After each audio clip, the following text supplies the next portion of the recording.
বুধবার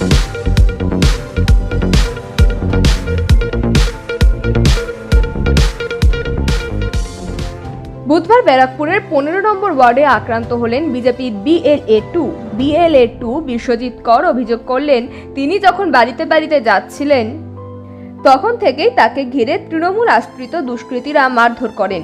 এরপরেই আক্রান্ত BLA2 অভিযোগ জানান ব্যারাকপুর মহকুমা শাসকের কাছে।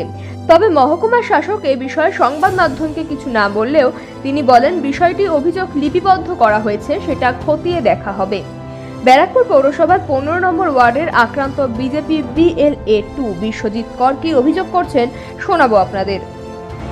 তৃণমূলের কিছু ছেলে এসে সে আমাকে ঘাট ধাক্কা দিয়ে ঠেলে মারতে মারতে বের করে দেয় আমাকে বলে, এখানে তোমার এসআই করা, বেরাও এখান থেকে, চলো, মানুষকে হয়রানি করা, এইসব করে ঘাট ধাক্কা দিয়ে মারতে মারতে আমাকে ঠেলে বের করে দিল। আতঙ্ক যেরকমভাবে করছে এরা, যেভাবে ঠেললো বলে দেখে নেবো হ্যান ত্যান এইসব কথা বলছে।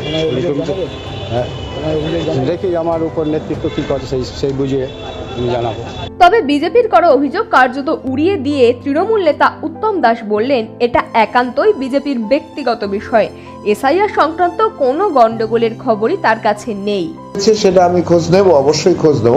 যে যার পার্টি করবে, যে যার করবে, সেটা তাদের সাথে বিএলওর সাথে কথা বলবে, বা তাদের কোনো অবজেকশন থাকলে তার প্রশাসনিক লেভেলে বিএলওকে জানাবে, এবং তার উচ্চতর যারা আছে প্রশাসনিকভাবে তাদেরকে জানাবে। এটা পলিটিক্যাল ম্যাটারে কোনো ঝামেলা বা কোনো কিছু হয়নি।